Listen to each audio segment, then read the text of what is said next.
¿Por qué hablar acerca de los procedimientos sancionadores en un curso de introducción al ámbito municipal? El municipio tiene muchas atribuciones que tienen que ver con regulaciones de la vida cotidiana, ¿no? Habíamos revisado que el municipio tiene atribuciones en materia de predial, en materia de desarrollo urbano, en materia de planeación urbana, de tránsito y movilidad de las personas. Habíamos visto también que tiene que ver con algunas cuestiones ambientales y también tiene mucho que ver con la prestación de servicios públicos. Prestación de servicios públicos como basura, agua potable, alcantarillado, rastros municipales, centrales de abastos, que al final del día son funciones que tienen que ver también con una forma de regular la vida cotidiana, ¿no? Es decir, de pronto nosotros vemos que los municipios tienen atribuciones para ir y verificar algunas cuestiones de sanidad cuando se trata de ciertos establecimientos de expendio de alimentos, de rastros, o también vemos que tienen facultades, por ejemplo, para otorgar algunas anuencias en materia de venta de bebidas alcohólicas, y algunos municipios tienen las atribuciones para revisar algunas de estas funciones, ¿no?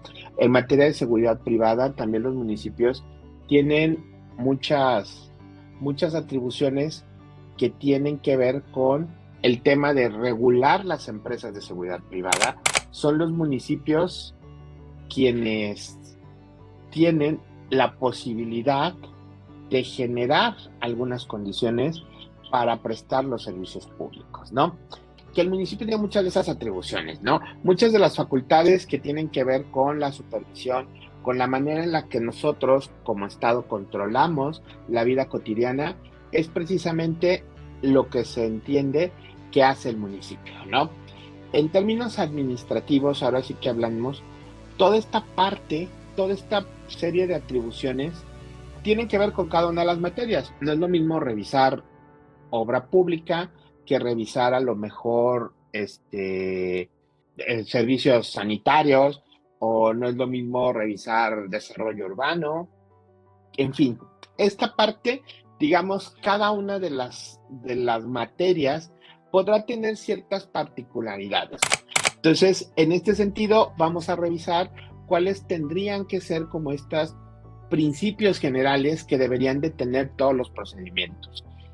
Ya en cada uno de estas partes, bueno, pues ya tendremos luego que revisar las legislaciones particulares para poder darle materialización, ¿no? Entonces, por eso precisamente, eso es lo que buscamos con este módulo, ¿no? Que podamos entender cuáles son esas atribuciones que tiene el municipio para que podamos generar ideas que nos ayuden a entender cuáles son las atribuciones, ¿no? Entonces, empecemos primeramente por el tema de la potestad sancionadora.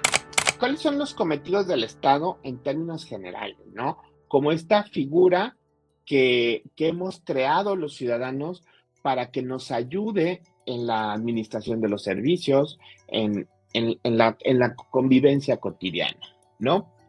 Entonces, en este sentido, podemos decir que el Estado tiene principalmente tres cometidos. Primero, mantener el orden. ¿Para qué nosotros como personas, en el primer momento, cuando a nuestros primeros pobladores se les ocurrió crear el Estado, cuál era esta finalidad? Bueno, primero mantener el orden, ¿no? Que el ser humano, por su naturaleza gregaria y por las complejidades que implica, muchas de las veces, pues, pudiera haber conflictos, entonces necesitábamos como un ente, un estado, bueno, más no quiero repetir la palabra, pero necesitábamos como una figura que nos pusiera orden, ¿no? Que nos ayudara a cuidarnos unos con otros. Otra de las cometidos del Estado es garantizar el bienestar de la sociedad. Es lo que conocemos regularmente en nuestras clases de teoría del Estado como el bien común. El hecho de que nosotros estemos congregados en un Estado no se trata únicamente de una cuestión material, sino se trata de una cuestión aspiracional. Nosotros queremos llegar a ciertos estadios, a ciertos desarrollos, y precisamente el Estado nos ayuda a continuar o nos ayuda precisamente a generar esas condiciones para poder lograr nuestros objetivos. Y por último, pues que cada integrante de la sociedad esté en aptitud de desarrollar su potencial en todo el campo de lo humano. Es decir, el Estado, en términos generales, tendría que ser como ese ente facilitador de las actividades que realizamos cotidianamente todos los ciudadanos. El Estado tendría que ser como este ente que nos ayude a cuidarnos unos con otros, que nos ayude a convivir en sociedad y sobre todo que nos ayude a desarrollar nuestras potencialidades. Entonces, ese podría ser como una de las finalidades por las cuales nosotros hemos creado al Estado, por las cuales se ha definido algunas condiciones para el Estado, ¿no? Entonces, en este sentido, podemos hablar, ahora sí, ¿qué es la potestad sancionadora del Estado? La potestad sancionadora del Estado es una autoridad que nosotros le hemos conferido a esta institución, a este organismo que hemos desarrollado para sancionar a las personas, a los integrantes del grupo social, digamos, que desobedezcan o falten al orden que se ha establecido, ¿no? Como decíamos, al Estado lo hemos creado para que nos proteja, para que nos cuide, para que nos ayude a mejorar la convivencia. Entonces, en este sentido, cuando nosotros rompemos con este orden social o cuando nosotros no cumplimos con las obligaciones que nosotros tenemos para este orden social, entonces nace ahora sí la potestad, la facultad del Estado de poder imponernos alguna sanción o hacer, digamos, que regresemos al redil, ¿no? El Estado tiene esa legitimación, el Estado tiene la posibilidad de poder sancionarnos desde una amonestación, una multa, alguna condición que nos pudiera perjudicar, algún impedimento para establecer ciertas cosas, para construir, porque lo que el Estado pretende es protegernos, ¿sí? Lo que el Estado busca en términos genéricos es que nosotros sí tengamos esta posibilidad de generar algunas condiciones que nos ayuden a cumplir los cometidos, ¿no? Entonces, esta facultad que nosotros le damos al Estado para que pueda cuidarnos, para que pueda inclusive reprimirnos en caso que nosotros se nos ocurriera o pudiéramos romper o caer en alguna infracción, ¿no? Entonces, en términos generales, podemos entender que esto es lo que se le llama a la potestad sancionadora del Estado.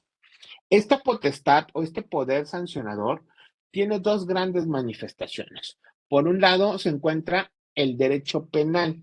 ¿Qué es lo que hace el derecho penal? Bueno, el derecho penal investiga, castiga y ejecuta penas cuando alguien ha infringido las normas del derecho penal, es decir, las normas entendido al derecho penal como la última ratio, como el último camino para poder lograr la convivencia humana, ¿no?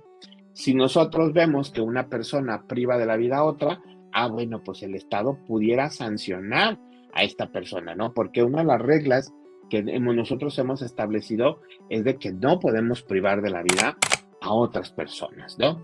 Entonces, el derecho penal se encarga de la salvaguarda de estos bienes, digamos, jurídicos importantísimos para todos y que por ende el Estado tiene esa posibilidad. Si alguien los transgrede, entonces el Estado puede, con su potestad sancionadora, aplicar alguna pena, aplicar alguna consecuencia jurídica para el incumplimiento de esa norma. Digamos, y otra de las manifestaciones que tiene este poder sancionador del Estado es lo que conocemos como el derecho administrativo sancionador, ¿no? Toda esta parte, todo este aparato al que le hemos denominado administración pública, que tiene por objeto, pues, salvaguardar los bienes que no son comunes, ¿no?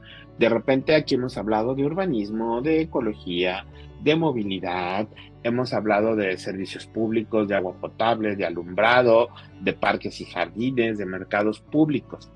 Toda esta parte que el Estado funciona como ente regulador o como ente supervisor o como ente que nos está cuidando, inspector en algunos casos. Bueno, pues toda esta parte es lo que también se conoce como el derecho administrativo sancionador. El derecho penal y el derecho administrativo sancionador protegen bienes jurídicos diferentes. Muchos de ellos pudieran ser también, pues, comunes. De repente vamos a ver que hay bienes jurídicos que son protegidos tanto por el derecho penal como por el derecho administrativo sancionador. Pudiera darse, por ejemplo, el caso de los delitos ecológicos, ¿no? En alguna parte, cuando hay ciertas conductas que están claramente definidas en la norma penal como delitos, también en cierta parte el Estado puede protegerlos, pues a través de ciertas normas administrativas que no son delitos, pero que también tienden a proteger lo mismo, ¿no? Pero a final de cuentas sus competencias están definidas desde la propia norma.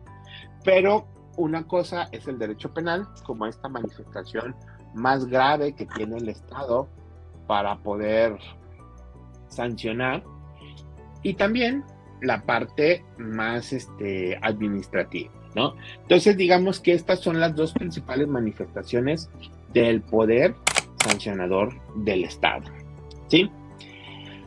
En este sentido, también México y la mayoría de los países latinos en América hemos firmado el Pacto de San José. El Pacto de San José es la Convención Americana sobre Derechos Humanos.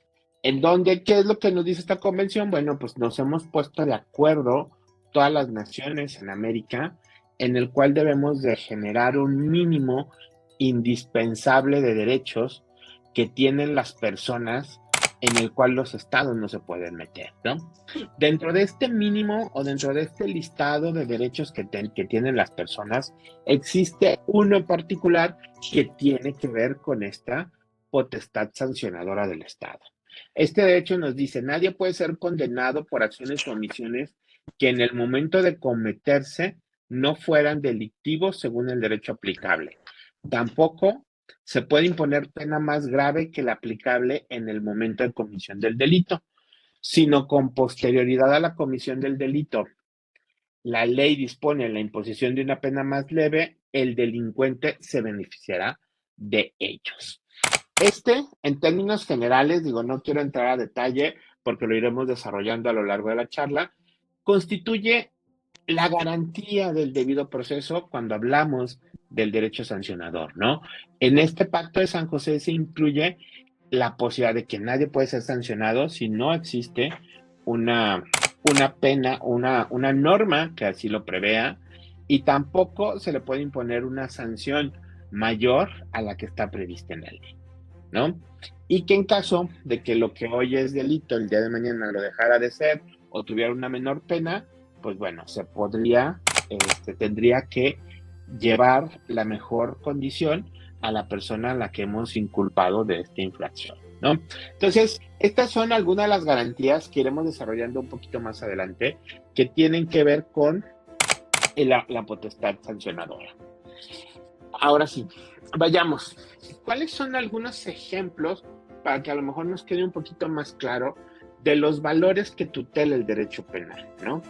El derecho penal tutela valores como la salud, la libertad, el patrimonio de las personas, ¿sí? Cuando nosotros vamos y vemos que alguien golpea a otra persona, le causa lesiones. Entonces, nosotros afecta su salud y hemos creado un delito que le denominamos un delito de lesiones, ¿no? Y que se trata precisamente de proteger la salud de las personas. Cuando alguien priva de su libertad indebidamente a otra persona sin justificación, bueno, pues entonces estamos hablando de un delito de secuestro, ¿no? Donde una persona impide que la otra persona se pueda desplazar libremente. Entonces, ahí estaríamos afectando la libertad de las personas.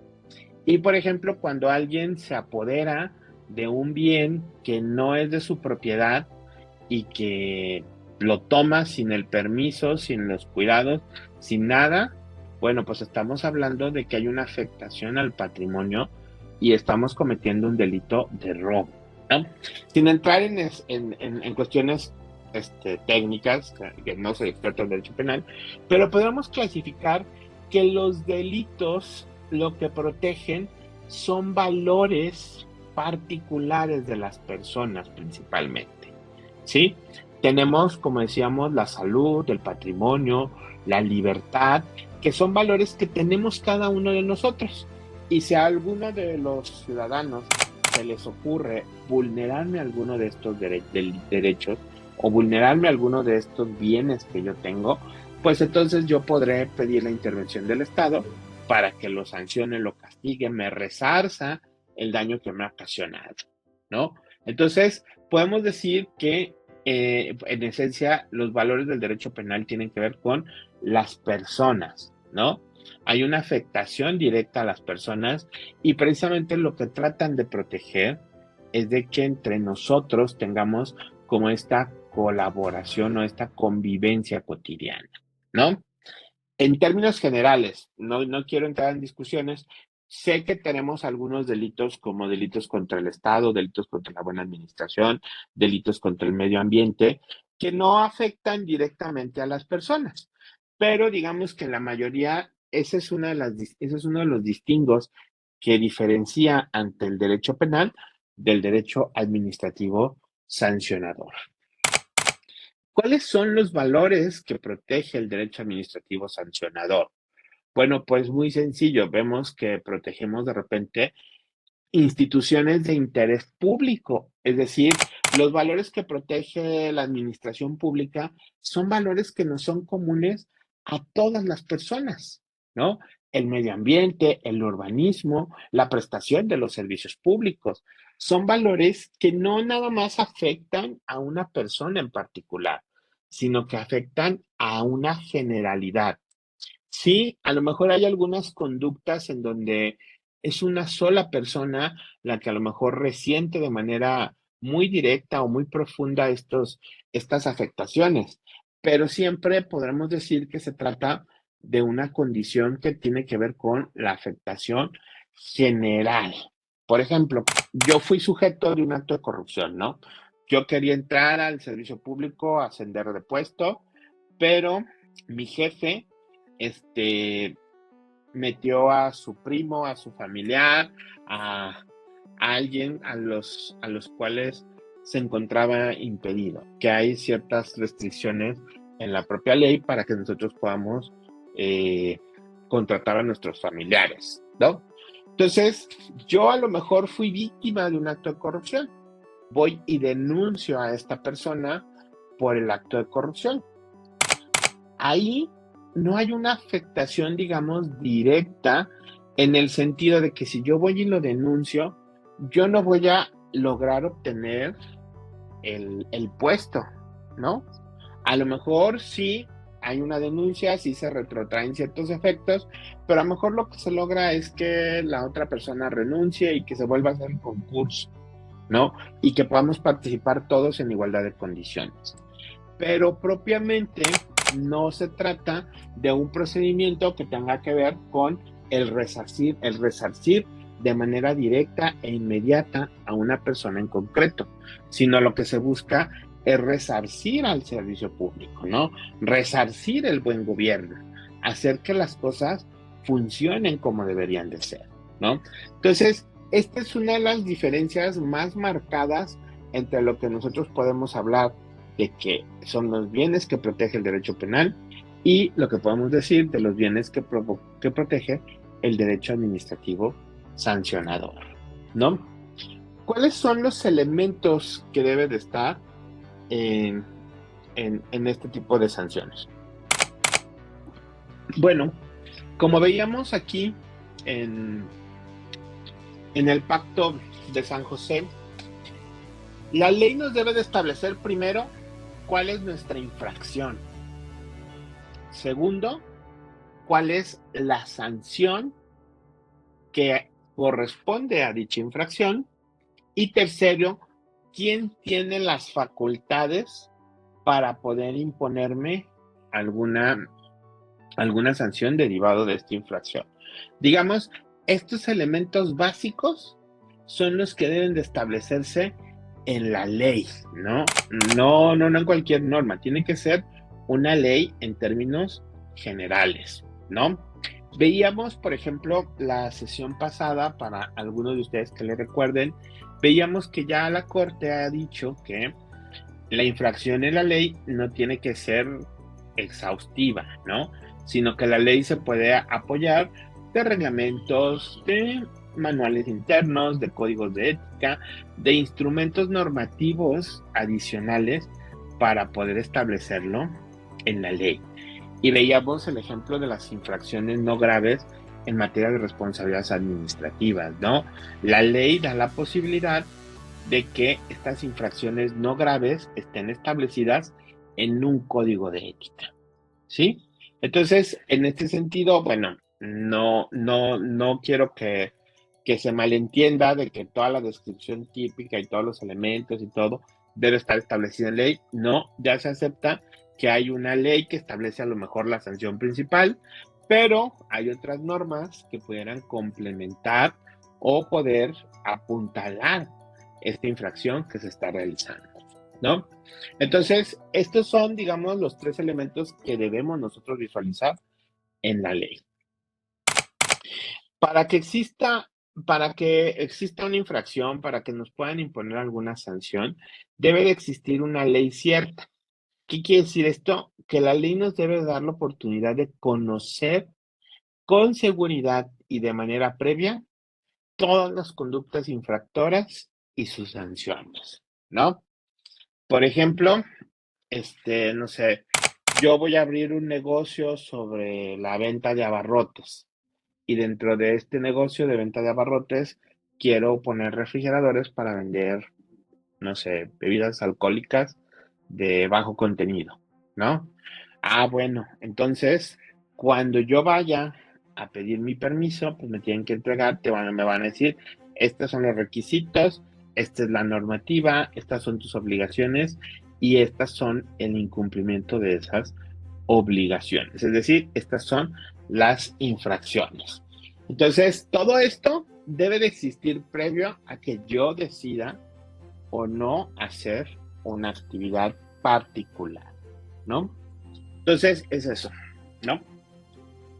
La Suprema Corte de Justicia nos ha establecido que el derecho administrativo sancionador para la construcción de sus propios principios constitucionales, es válido acudir de manera prudente a las técnicas del derecho penal, en virtud de que ambos son considerados como manifestaciones de la potestad punitiva del Estado, ¿no? ¿Y qué es esto que platicábamos hace unos momentos? Ya la Corte ha reconocido que el derecho penal y el derecho administrativo sancionador tienen muchas cosas en común. Entonces, cuando haya ciertos principios que queramos aplicar en uno u en otro, bueno, pues entonces podríamos estar hablando o podríamos estar en presencia de que estos principios del derecho penal los podamos trasladar a las actividades del derecho administrativo sancionador. ¿Cuáles son estas diferencias? Bueno, la facultad sancionadora de la administración no es de naturaleza jurisdiccional, sino es más como naturaleza administrativa y no judicial. ¿Qué es lo que quiere decir esta idea de judicial? Bueno, cuando nosotros tenemos algún conflicto con un vecino de que no nos paga un dinero, de que no nos ponemos de acuerdo en los límites de la casa, en fin, cuando se da un conflicto entre dos personas, ¿qué es lo que hacen? Pues van y plantean ante un tribunal una demanda. Entonces, este tribunal lo que va a hacer es de dirimir quién tiene la razón. Entonces, ahí es cuando nosotros hablamos de que hay una naturaleza jurisdiccional.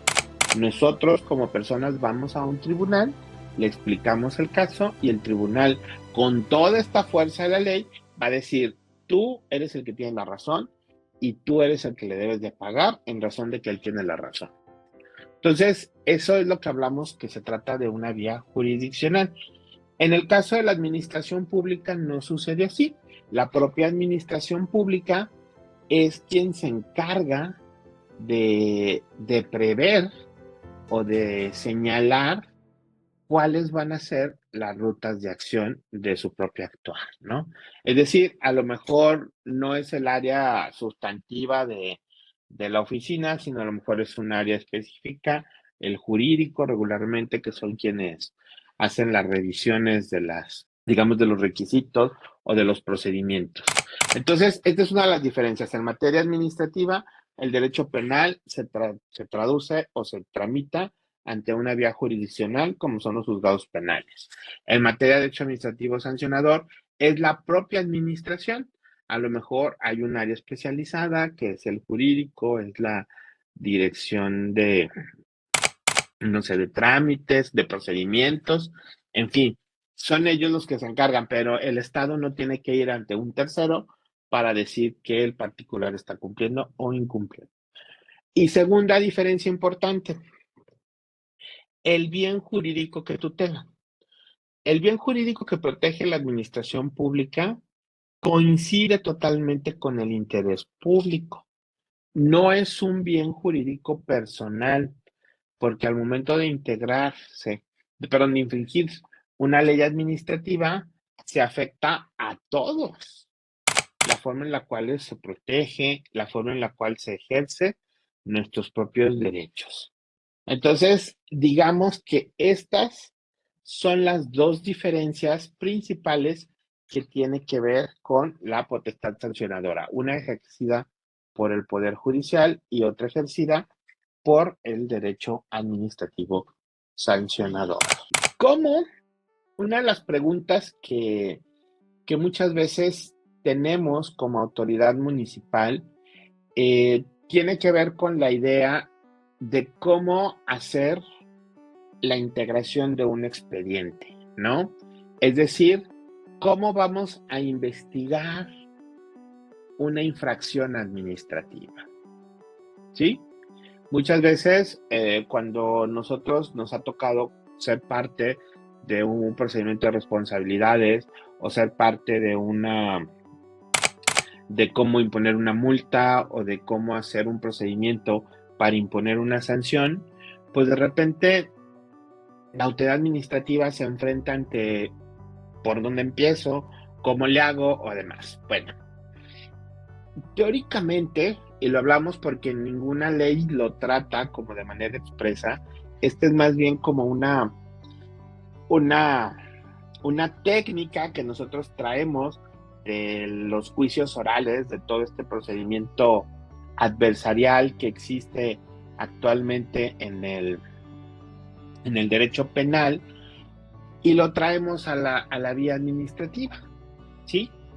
En materia penal, ellos hacen, o cuando un agente del Ministerio Público tiene que hacer la investigación de un delito, ellos construyen lo que se conoce como la teoría del caso, ¿sí? ¿Qué es la teoría del caso? Bueno, a reserva, aclaro, no soy penalista, simplemente lo traemos al derecho penal, no quiero ser muy técnico, simple y sencillamente quiero que nos quedemos con la idea. La teoría del caso es cómo vamos a construir una historia, un relato, para convencer al juez, en el caso de materia penal, o en el caso de materia administrativa, a la autoridad resolutora, de que una persona incumplió una disposición administrativa, ¿no? Entonces, la teoría del caso lo que nos ayuda precisamente es a construir este planteamiento. Este caso, precisamente de ahí se llama, que nosotros vamos a ir a presentar ante las autoridades administrativas que resuelven para que sean ellas y convencerlas de que esta persona efectivamente incumplió con alguna norma administrativa, ¿no? En este caso, bueno, vamos a la teoría del caso. Primero, ¿cómo debe ser esta teoría del caso? Bueno, primero, nuestra teoría del caso debe de contar con la característica de que sea única, ¿sí? ¿Qué quiere decir? Si nosotros tenemos diversas alternativas para explicar un suceso, tenemos que investigar más. Porque ¿eso qué quiere decir? Que no tenemos certidumbre de que la línea fue esta. Si nosotros, por ejemplo, decimos, no, pues hay una bolsa de basura en una esquina, pero no sabemos quién la puso. O sea, alrededor de esa esquina hay 50 personas, 50 casas, 50 domicilios que cualquiera pudo haber llegado y haberla puesto ahí. Entonces, nosotros no podemos decir y agarrar al primero que veamos, decir, este fue, porque entonces van a salir otros 49 y van a decir, es que nosotros también pudimos haber sido. Entonces, ¿eso qué es lo que hace? Que nuestra teoría del caso sea muy débil y que cuando lleguemos ante el juzgador o ante la autoridad resolutora, pues nos diga, oye, tu teoría del caso se destruye. Otra de las características es que también tiene que ser creíble, ¿sí? No sé si a ustedes les haya pasado, pero de repente, bueno, a mí me pasa mucho con mis alumnos de licenciatura, que de repente llegan y te hacen unos cuentos que tú dices, a ver, espérate, o sea, ¿cómo llegaste hasta allá? O sea, tenemos nosotros como autoridad administrativa que identificar todas las pautas del relato que lo haga creíble, ¿sí? No me puedes decir, oye, en el caso de la bolsa, que digamos, no, pues es que la bolsa pesaba 50 kilos y estamos acusando a una señora que pesa 64 kilos, o sea, hasta para levantarla dices, no es posible que esta señora que vive a 20 metros de la esquina donde encontramos la basura, pues ella la haya cargado 20 metros, o sea, no es creíble. Así nosotros tenemos que construir nuestros casos, ¿no? Y también otra de las características tiene que ser que tenga suficiencia jurídica. ¿Qué quiere decir esto? Que cumpla con todos los requisitos de la norma. Cuando nosotros tenemos una infracción, regularmente la infracción nos da ciertos elementos de qué, cómo, cuándo, dónde y por qué.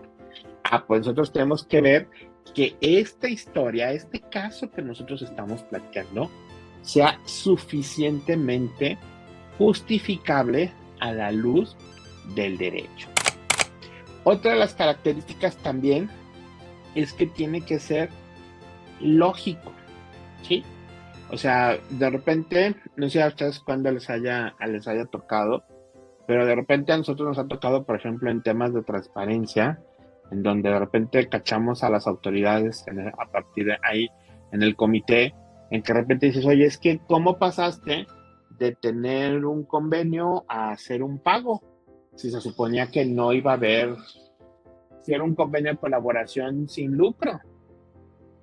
No, pero es que te empiezas a hacer una cuenta de una historia que tú dices, a ver, es que no es lógico que de algo que no existía, de repente, pum, o sea, se te haya generado un gasto. O sea, no es lógico. A nosotros que nos da, pues nos da a entender, pues que hubo desde el principio la intención de hacer las cosas de manera muy, muy buscada, ¿no? O sea, de manera muy compleja, precisamente, pues para que poder vulnerar la norma, ¿no? También tiene que ser flexible.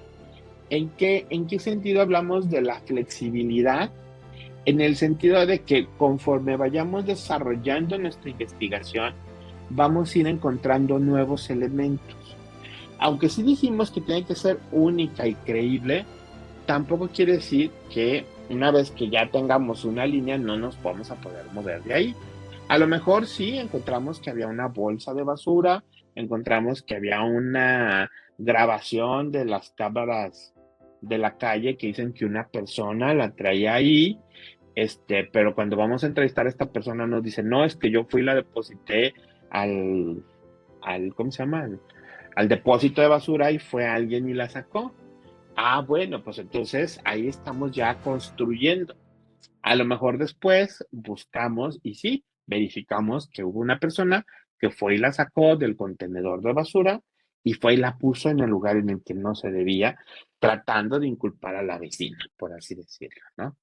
Entonces, por eso nosotros tenemos que construir una cuestión flexible en el sentido de que conforme vayamos nosotros obteniendo datos, también podemos ir cambiando esa historia, ¿no? Y por último, otra de las características que debe tener este caso o este relato, esta historia, tiene que ser sencillo, ¿sí? En la experiencia profesional nos dice que entre más rebuscadas hagamos las cosas, es porque atrás hay un trasfondo, ¿no? Ya cuando una autoridad, por ejemplo, nosotros en el comité, una autoridad te empieza a decir, no, pero es que no sé qué, dices, a ver, es que ya le está rebuscando mucho. Y si le rebuscamos a la ley, pues le podemos encontrar los matices que nosotros queramos. Entonces, también nuestro relato tiene que ser sencillo. Tiene que ser tan sencillo que cuando nosotros lleguemos y hagamos un planteamiento ante las autoridades, ya sea jurisdiccionales o ante las autoridades administrativas que resuelven, esta autoridad nos entienda y nos conceda la razón. Para esto, hay una serie de pasos que la propia teoría del caso nos permite que podamos ir construyendo, ¿no? Primero, es identificar el problema jurídico. No todos los problemas en la realidad son problemas jurídicos. A lo mejor puede ser que un problema no tenga un trasfondo jurídico, sea un problema operativo, de tardanza o en fin. Entonces nosotros lo primero que tenemos que hacer es identificar, delimitarlo. ¿Cuál va a ser la cuestión que nosotros vamos a investigar? Segundo, tenemos que construir el relato. Lo primero que tenemos que hacer es cómo sucedió. A ver, estamos hablando de que hubo una infracción a las normas de protección civil. Ajá. ¿Cómo fue esa infracción? ¿Cómo llegamos a la consecuencia? ¿Qué es lo que nos estamos dando cuenta? Ah, pues es que resulta que una persona que pidió un permiso, se lo negaron, bla, bla, bla. Entonces, empezamos ahí a construir el relato. El relato debe de responder a ciertas preguntas. Primero, ¿qué hizo? O sea, ¿de qué lo queremos?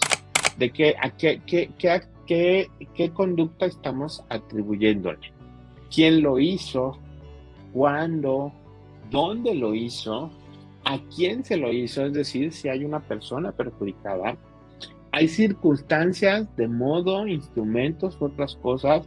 A lo mejor lo hizo por oportunidad. A lo mejor ya lo estaba pensando desde hace mucho. Eso también nos debe de indicar algunos indicios sobre cómo están haciendo las infracciones administrativas.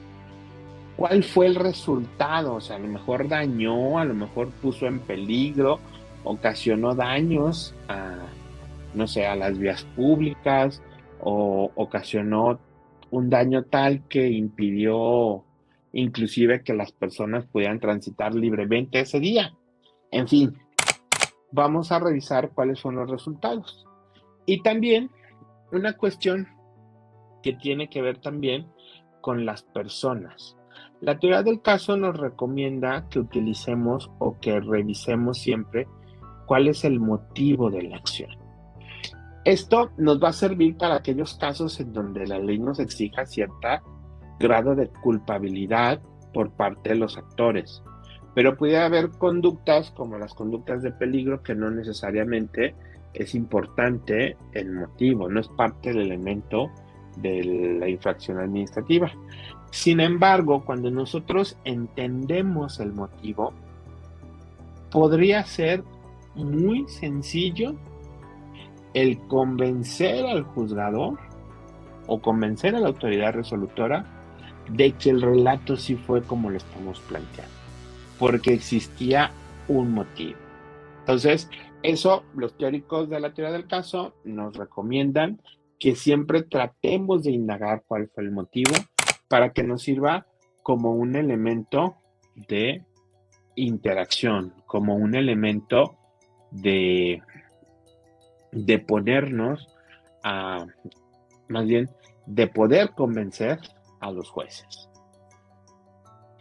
Después de esto, después de que hayamos construido el relato, vamos ahora sí a buscar la teoría jurídica aplicable.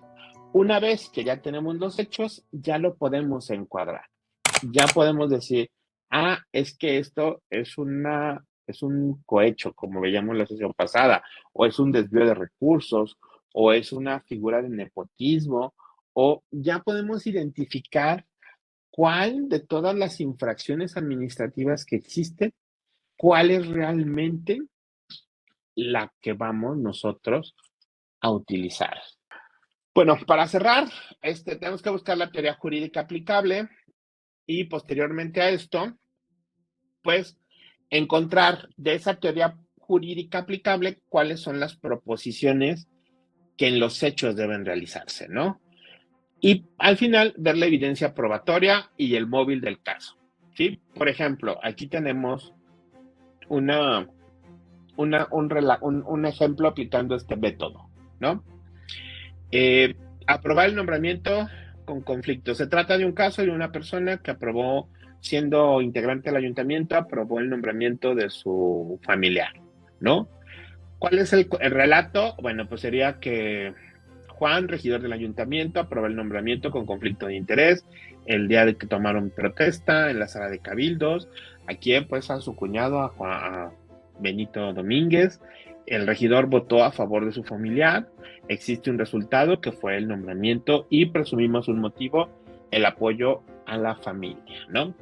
¿Cuál sería nuestra teoría jurídica aplicable? El artículo 58 incurre bajo conflicto de interés el servidor público que intervenga por motivo de su empleo, cargo o comisión en cualquier forma en la atención, tramitación y resolución de asuntos en los que tenga conflicto de interés o impedimento legal, ¿no? ¿Cuál es nuestra teoría jurídica? ¿Cuáles son los elementos que necesitamos del tipo? Que haya un actuar con conflicto de interés, que sea cualquier servidor público, en relación de que cuándo y dónde no son trascendentes para nuestra teoría jurídica, es decir, no son elementos que necesitemos. A quién, cuando existe un conflicto de intereses, de atención de asuntos derivados de su encargo, y la circunstancia, cómo pasó. El regidor, en este caso, votó a favor de su familiar. El motivo y el resultado no son elementos que nos esté pidiendo la teoría jurídica, es decir, la infracción. Ya haciéndolo, ok, que es actuar bajo conflicto, aprobó el nombramiento, cualquier servidor público, en este caso Juan, el regidor del ayuntamiento, cuándo, dónde, no tienen que ver con nuestros elementos del tipo administrativo, quién, cuando existe un conflicto, acá era un cuñado, que está dentro de los límites que nos marca la norma, que están prohibidos, las circunstancias que el regidor votó a favor de su familiar, el nombramiento se dio y el apoyo a la familia. Ahora, con estos hechos, ¿qué tenemos para probar? Las actas de ayuntamiento, la constancia de mayoría del regidor para acreditar su calidad de servidor público, el acta de instalación, el acta de instalación para acreditar dónde fue, las actas del registro civil, o sea, del matrimonio de su esposa con la hermana del regidor, o sea, más bien del servidor público que fue ese esposo de la hermana del regidor, por así llamarlo, ¿no? En el acta de instalación podemos acreditar quiénes votaron, quiénes abstuvieron, el nombramiento del funcionario, es decir, en la propia acta se puede solicitar una certificación de que hubo un resultado y en lo que se refiere al motivo, pues también lo podemos acreditar con las actas del registro civil, ¿no? O sea, donde podemos acreditar. Entonces, como ven, de esto se trata precisamente la teoría del caso. ¿Cómo podemos armar nuestro relato para poder planteárselo a una autoridad resolutora, a un juez, ¿no?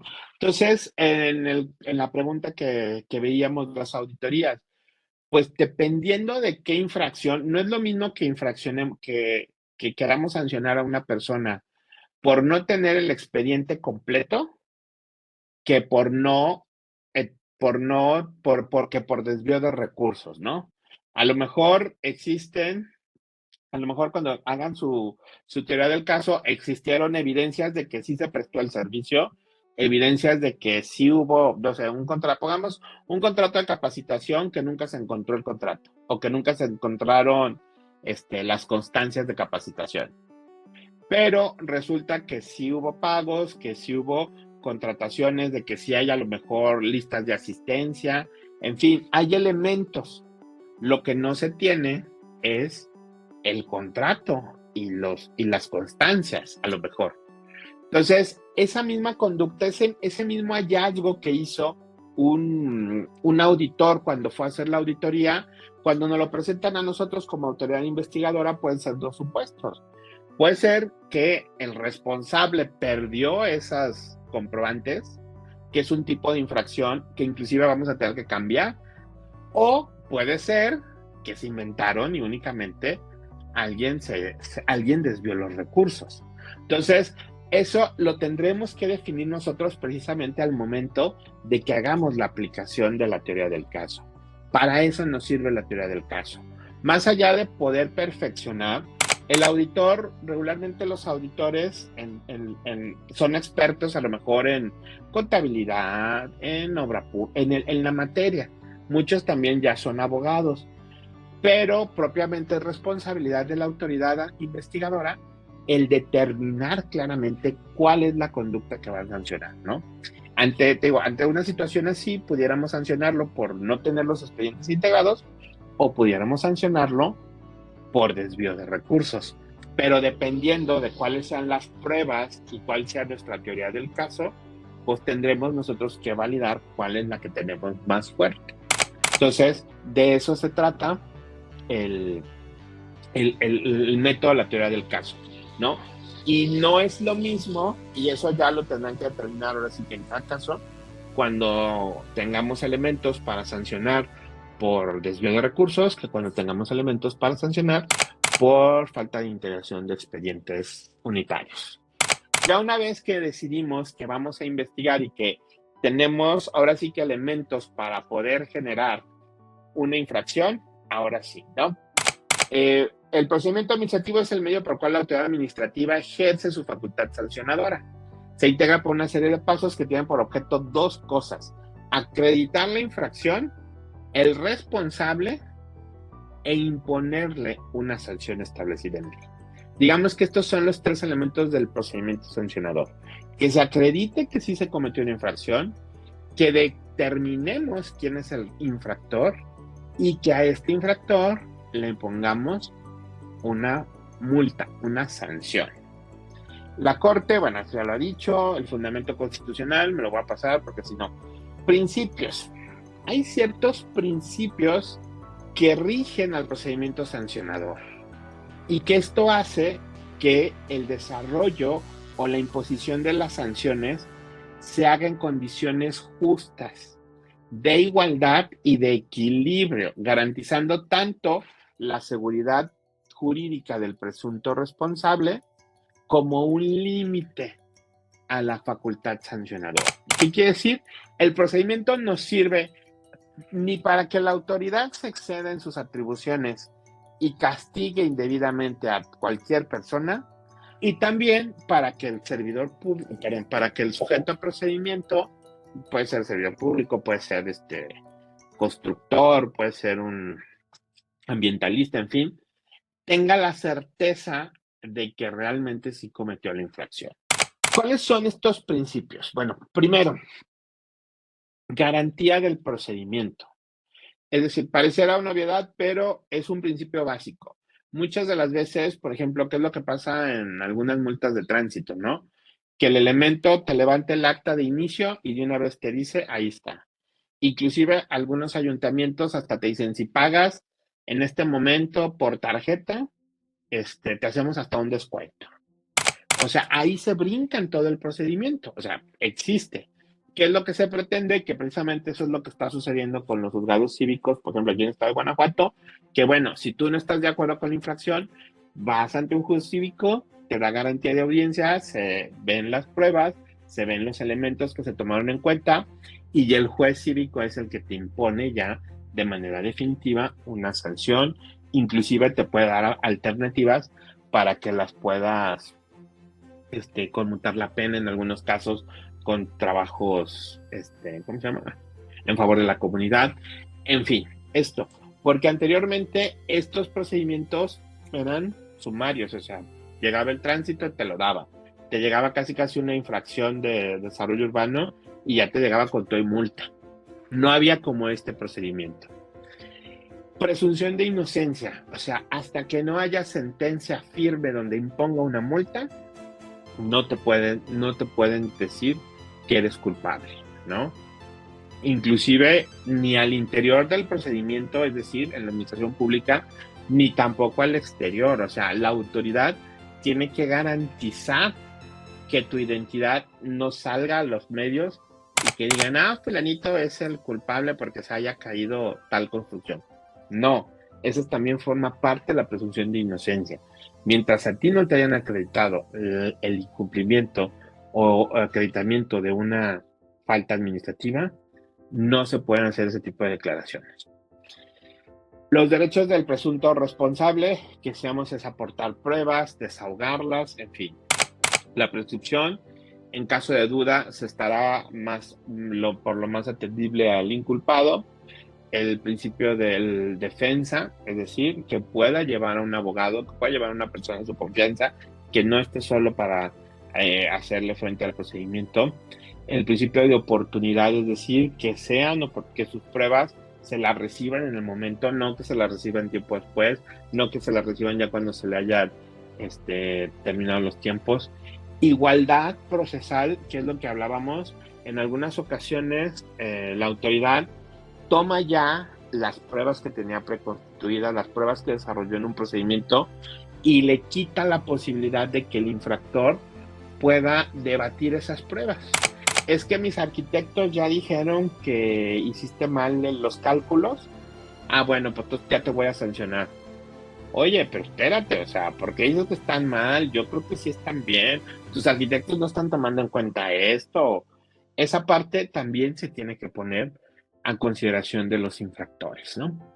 El procedimiento sin dilaciones indebidas, la oficiosidad, es decir, que el procedimiento no se detenga, que todo sea la autoridad la que lo recabe de oficio.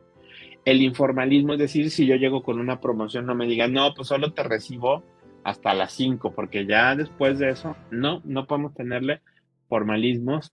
El debido proceso, que ya conocemos, que es la garantía de aportar pruebas, se desahoguen, alegatos y sentencia. Y también el principio de antijuridicidad. ¿Qué quiere decir esto? Que además de que esté prevista la infracción, también esa infracción tiene que ser en contra de la ley. Puede ser, a lo mejor, no sé, yo incumplí una norma, pero fue obligación de un mandato de un tribunal constitucional. Entonces, si yo no incumplía el mandato, pues entonces, me iba a poder, o sea, hay una causa mayor, no es antijurídico, ¿por qué? Porque yo estaba cumpliendo algo que no se había cumplido indebidamente. Entonces, este tipo de derechos tienen que ser respetados. Y como decíamos hace rato, tenemos la obligación, como autoridades administrativas, de dárselos a conocer y a que los hagan. Rápidamente vamos a revisar el procedimiento ya en estos 10 minutos que nos quedan. ¿Cómo sería un desarrollo de esto? Primero, es importante, el procedimiento, ya lo dijimos, nos garantiza el derecho a ser oídos y la posibilidad de presentar pruebas ante la imposición de una sanción.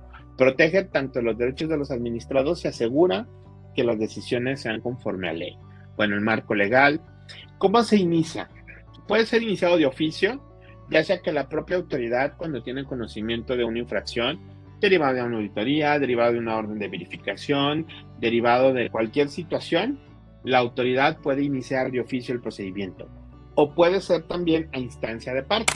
Es decir, hay otra autoridad o otro particular que está denunciando. Es decir, yo estoy denunciando que mi vecino siempre tira la basura en esa esquina, en un lugar indebido. Entonces yo ya voy y te presento una denuncia.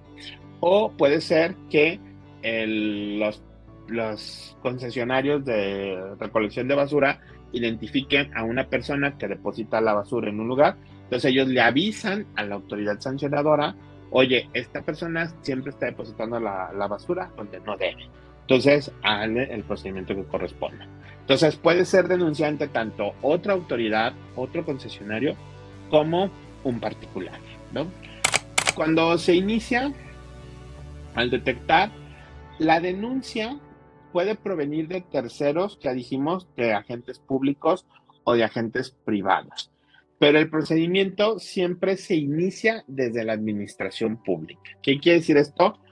No hay, como en materia penal, una acción privada, sino simplemente siempre es la administración pública la que denuncia, la que inicia, ya sea por una denuncia o ya sea por parte de sus funciones. Hay de repente ciertos denunciantes que tienen algunas características particulares. Por ejemplo, en materia de responsabilidades administrativas, la persona que denuncia también puede aportar pruebas para que el servidor o para que el servidor público denunciado sea castigado, ¿no? Adquiere una calidad de denunciante cualificado, tiene derechos o interés legítimo en el procedimiento e inclusive en materia de responsabilidades, el denunciante puede interponer un recurso en contra de un auto de la autoridad investigadora de no investigar. O sea, si yo voy y te denuncio que fulanito de tal está haciendo mal su chamba y tu autoridad investigadora me dices, no, no hay elementos, yo me puedo inconformar en contra de eso. Eso sucede en algunas áreas administrativas, ¿no? En materia, por ejemplo, yo lo he visto en materia ecológica, pero por ejemplo, en materia de desarrollo urbano, no. Si tú denuncias que tu vecino está obstruyendo la banqueta, que se está saliendo de sus límites, está tomándose la banqueta o no está respetando, vas y denuncias y ya es la autoridad administrativa que lo hace. Pero tú como denunciante no tienes, tú tienes únicamente una, una calidad de denunciante simple, pero hay otras en las que sí. Eh, el acuerdo de inicio o el acuerdo de incoacción, que es cuando se inicia, ¿qué debe de contener? Bueno, los elementos esenciales de este acuerdo tienen que ser los hechos que justifiquen el inicio del procedimiento. O sea, ¿por qué te estoy iniciando el procedimiento? Porque nos denunciaron, porque hicimos una auditoría, porque hicimos esto. La identidad de la autoridad instructora y resolutora, es decir, ante quién vas a ir a defenderte y quién te va a resolver, que esta debe ser diferente a la que ya hizo una investigación. Eso es lo que platicábamos hace rato con la pregunta que nos hacían, ¿no? Que, que precisamente la tendencia es de que sí haya esta diferenciación, de que quien resuelva sea diferente a quien investigue. El derecho del imputado de realizar la acusación y proponer pruebas y las medidas provisionales que deban decretarse, ¿no? En algunos casos, por ejemplo, la ley de responsabilidad administrativa nos trae que el servidor público pueda ser separado de su encargo para que no vaya a viciar la investigación. ¿Cuándo este acuerdo de impugnabilidad puede ser impugnado? Bueno, hay tres supuestos principales. Cuando este acuerdo contenga medidas provisionales, es decir, me están separando, me están impidiendo que vaya a algún lugar, o me están parando una construcción, o me están parando una obra cuando se trata de fraccionamientos, ahí puede ser impugnable. Cuando haya violaciones procesales, es decir, el acuerdo no tiene todos los requisitos, no me están dando los elementos, no me están dando a conocer todos los antecedentes que la autoridad está tomando en cuenta para iniciar el acuerdo, para realizar el acuerdo de inicio, o también cuando se vulneran derechos fundamentales.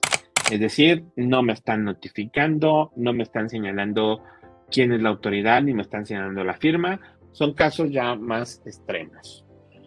Bueno, la impugnabilidad, la instrucción del procedimiento, en la etapa de instrucción es en donde se recopilan y se valoran las pruebas. Permite a la autoridad formarse una convicción sobre la responsabilidad. Aquí lo importante es que el particular, el imputado, pueda presentar pruebas y pueda alegar en su defensa. Y para esto se tienen que cumplir las formalidades esenciales del procedimiento. O sea, tiene que ser notificado, las pruebas se tienen que desahogar, se tiene que dar la posibilidad de rendir alegatos. ¿Cuál es otro de los elementos? Es la identificación de los elementos subjetivos, es decir, quiénes están participando. La autoridad instructora, el órgano que dirige el procedimiento, el presunto responsable es la persona física o jurídica a quien se le imputa la infracción, y si hay o no terceros interesados, como en el caso que les decía, en el caso de los denunciantes. Y también en este acuerdo se tiene que señalar cuáles son las atribuciones de cada uno de ellos. Las autoridades, pero en las actuaciones, la autoridad tiene la obligación de realizar todas las acciones necesarias para recabar las pruebas. Es decir, él tiene que dejar el procedimiento listo para resolución. Y dentro de eso hay ciertos derechos que tiene que tener el presunto infractor, como presentar pruebas, hacer notificado, a que pueda llevar una defensa y acceder al expediente y conocer el estado de su procedimiento. Bueno, la prueba es igual que todos, documental, testimonial, pericial, inspeccional, informes, todo este tipo de pruebas se pueden aportar, se tienen que ofrecer, admitir, preparar y en su caso desahogar. Ya dependiendo de cada naturaleza, las pruebas pasarán por estas 4 etapas, ¿no? Bueno, los fundamentos. Los criterios de valoración tienen que ser pruebas relevantes, pertinentes y flexibles. Esto va a ayudar a que la autoridad pueda traer los medios que tenga más necesarios para ese objetivo. ¿Cuáles son los principios de valoración? La lógica, la sana crítica y la experiencia. Es decir, la autoridad administrativa siempre debe tomar en cuenta estos elementos para poder hacer una valoración de la prueba. Principios generales, que creo que aquí sí me gustaría recalcarlos, corresponde a la parte que alega un hecho probable. Es decir, si yo digo que tú cometiste una infracción, quien tiene que responder, quien tiene que acreditarlo es la autoridad investigadora. No el particular tiene que defenderse, no.